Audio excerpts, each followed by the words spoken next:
Hello friends, myself Parag Sudhani, a practicing chartered accountant, and I'm going to continue this part, which is the continuation of last part. In this, we are covering the topic of consignment, which is the part of paper 1, Principles and Practice of Accounting. So let us begin the next portion. So friends, in this part, we'll discuss in detail what are the accounting aspects, how to pass journal entries, what accounting treatment will be done, and in particular from the point of view of consignor. So as you can see, we are going to do accounting in the books of consignor. Now, in the books of consignor, there is a very important account which plays the major role. What that account is, it is the consignment account. Consignment account, you can understand it that it is quite like a profit and loss account, P&L account. Now, if you know the meaning of P&L account, if you are a commerce student and you have already studied the meaning of P&L account, then I think you would have understood it. But if not, let me tell you briefly that profit and loss account is an account which tells us how much profit have we earned or how much loss have we incurred. So consignment account is also going to tell us what has been the profit or loss from the whole consignment contract, from the whole consignment transaction. Okay, it will give us the summary of all the expenses and all the incomes. It is just in line with the P&L account, profit and loss account. Just as P&L account shows all the expenses related to business, all the incomes related to business, in the similar way, consignment account also does the same. But the only difference is that consignment account will only include the transactions related to consignment. That's it. Okay. So obviously, it will cover on the one hand all the expenses, and secondly, it will cover the incomes related to consignment transaction. But let me tell you one more thing, very important thing, that these expenses are only from the point of view of consignor, because this accounting is being done in the books of consignor, not in the books of consignee. So what consignor is going to record is all the expenses that he has to bear. So I'm writing in short expenses with respect to consignor only, not from the point of view of consignee. Is it okay? Similarly, incomes are also from consignor's point of view, right? So let us see. The consignment account is debited by all the expenses, as I have already told you. Consignment account is debited by all expenses. The first thing that has to be debited is the goods which are sent by consignor to the consignee.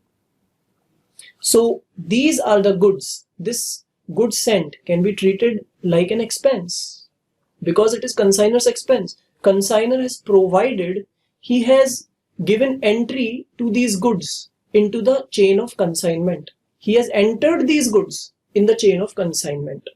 So this is the first major expense related to consignment, right? Now something you can see written here, which is the invoice value. You just have to leave it right now because I'll tell its meaning later on. So let us see the second point covered here. The second is all the expenses related to consignor, all the expenses which were borne by the consignor. What all expenses can be possible, that we'll discuss later on. Third, all the expenses of consignee. So the question that can come into your mind is why consignee's expenses are being considered here? Because although the expenses are incurred by the consignee, but consignee recovers all the expenses from consignor. That means the expenses are borne ultimately by the consignor. That is why consignor will write all those expenses. Next, the bad debts. Bad debts, as I had already told you earlier, that bad debts means any amount of money which becomes irrecoverable by the consignee. Consignee feels that the customer is not going to give this amount. This amount is bad. That means it is not recoverable. Now, the important thing is that these bad debts are generally borne by the consignor, because you tell me who is the owner of these goods. So as we had seen earlier, that consignor is the owner of these goods. So who should bear the risk of these goods? Who should bear the risk? Obviously the consignor should bear the risk. That is why I am telling you that the risk of bad debts is also borne by the consignor. So the consignor will charge this expense in the consignment account, because this is also his own expense. Expense or loss, we can say anything. This is a kind of loss, right? Next expense for the consignor is the commission which is paid to the consignee, right? So all these expenses will be debited in the consignment account. Now let us move on to the credit side. In the credit side, the incomes will be shown, or I can say that what all things are available with the consignor. What things are available with the consignor? Have you understood? So the first thing which is available to the consignor is the sale proceeds from the consignee. Suppose consignee has sold goods for rupees 100. So this is what consignor will take from consignee. So consignor will take rupees 100. So this is a kind of income for the consignor. That is why it is being credited. Second thing that is available with the consignor is the stock which is lying at the consignee's go down. So the stock which is lying with the consignee's go down, that stock is also of whom? That stock is also of the consignor. That is why consignor will again show it on the credit side. So these two things, obviously they both belong to whom? They both belong to the consignor. And these 5 items are what? They are being taken away from the consignor. These two are given to the consignor, and these are taken from the consignor. Okay, I hope you have understood the meaning of the consignment account. Right? Now at the end, we'll see both these sides. If suppose this side is heavier, suppose the total of this side comes out to rupees 1000 and the total of this side comes out to rupees 800, that means there is a loss of rupees 200. Okay, and if it is the reverse situation, suppose the expenses amount to total of rupees 800, whereas the credit side is total of rupees 1000, in that case it will be called the consignment profit of rupees 200. So this is how the consignment account is a summary of all the transactions. Okay, now let us pass on the entries in the books of consignor. We'll take on each transaction one by one, and I'll tell you what entry has to be passed. The first case is entry for goods sent. Suppose consignor sends with consignee goods of rupees 200. Let us take this dummy figure. So what entry is the consignor going to pass? He has to put this entry in the debit side of consignment account. As I've already told you that this is a kind of expense number 1 for consignor related to consignment. So obviously the consignment account is going to be debited. So let us debit the consignment account. The entry will be consignment account debit for rupees 200.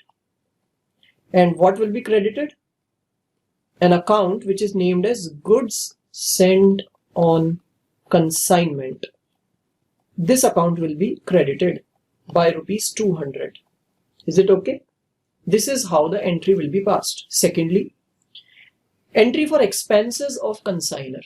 Now this is once again one more expense, and we know that consignment account is debited by all the expenses. So first of all, let us debit the consignment account. So consignment account is debited by the expense.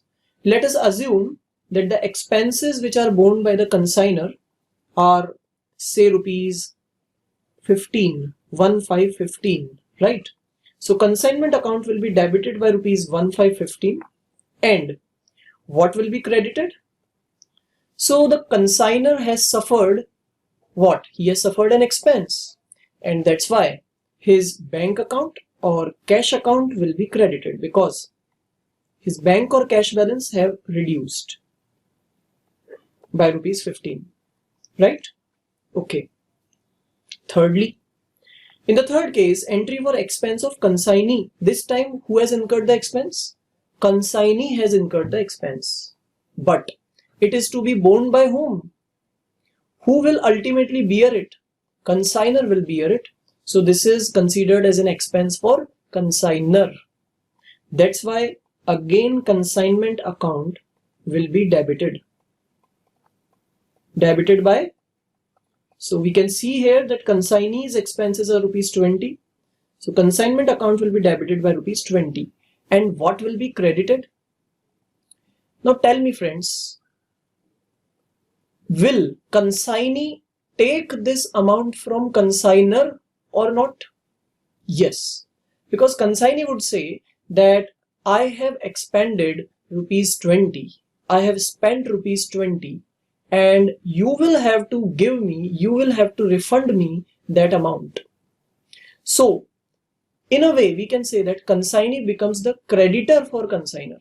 He becomes the creditor because he is asking for some amount. So what we will credit is the consignee's account. Consignee's account will be credited. In our example, Y's account will be credited by rupees 20. That means consignee becomes our creditor because he will take rupees 20 from us. Okay. Next, entry for bad debts. Now friends, let me tell you what happens is that I have already told you one thing, that bad debts are borne by whom? Bad debts are borne by consignor. As we can see here, it is clearly written, they are generally borne by consignor because the risk is always considered of consignor. But sometimes what happens that consignee, that means X, gives to Y some extra commission which is called Del Crader Commission. Del Crader Commission. So X gives Y an extra commission which is called Del Crader Commission. This commission is in addition to the normal commission. The ordinary commission will be given as usual, but along with that a Del Crader Commission will also be given. Now what is the purpose of this Del Crader Commission? The purpose of giving this commission is that now Y will have to bear bad debts. Who will now bear the risk of bad debts? Y, right? Normally who has to bear the risk of bad debts? X. But if X gives Del Crader Commission to Y, who will bear the risk?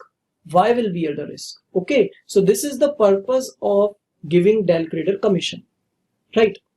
Now tell me friends, if Del Crader Commission is given, who will bear the risk? Consignee. So will consignor pass any entry for bad debts? No, because consignor would say that bad debts are not going to be borne by me. Why should I pass the entry? That is why it is clearly written here that only if Del Crader Commission is not given, that means only if consignor himself will bear the risk, only then he will pass the entry for bad debts, not otherwise. Now what the entry is going to be, let us see. First of all, he'll as usual debit the consignment account. Why he'll debit it? Because it is his own expense and expenses are debited in consignment account. Okay. So consignment account is debited by rupees 10 as we can see here. And what will be credited? Tell me friends, what will be credited?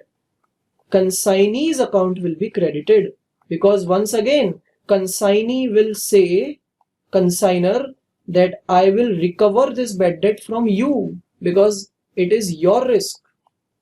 Okay, so consignee will become our creditor. Next is the entry for consignee's commission. This is a very normal case.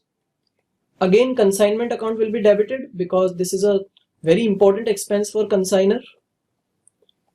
Commission is rupees 15. So 15 rupees will be debited. Okay. What will be credited? Once again, the consignee, because consignee is our creditor of rupees 15. He will take rupees 15 from us. Okay.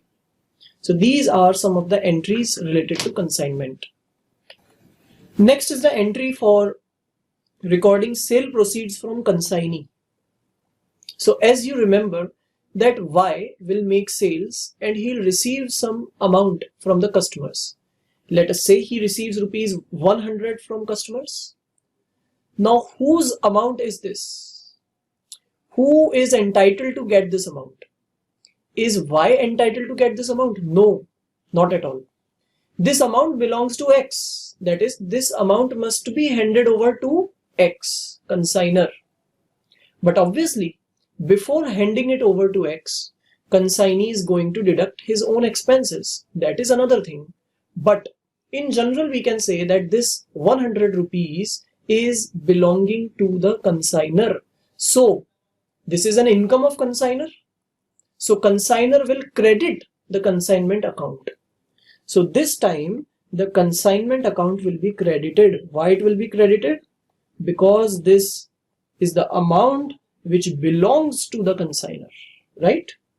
And what will be debited? What will be debited? You can clearly think that consignor will say that, oh dear consignee, I am going to take this amount from you. So you are what? You are my debtor. So the consignee will become the debtor.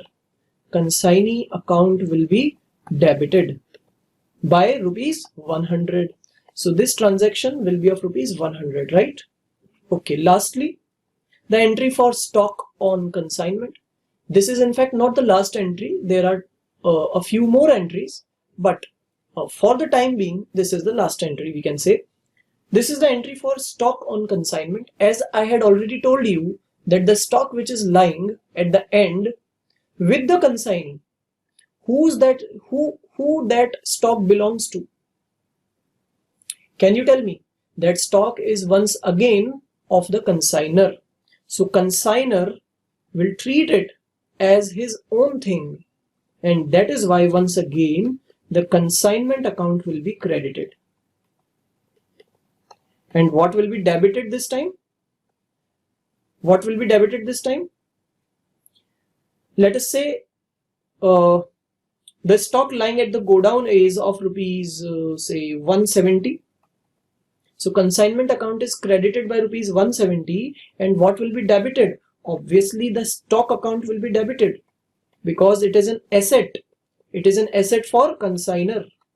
So consignment stock account will be debited by rupees 170. That is it. Okay. So friends, these are the few entries which are in particular related to the consignment account. In all these entries, either the consignment account has been debited or credited, right? In most of these entries, right? But as I've already told you, there are a few more entries. But before doing those other entries, I'm going to summarize the consignment account. I'm going to show you the ledger account of consignment account. But that I'll show you in the next part. Okay. So we'll continue this part in the next. Thank you very much, friends.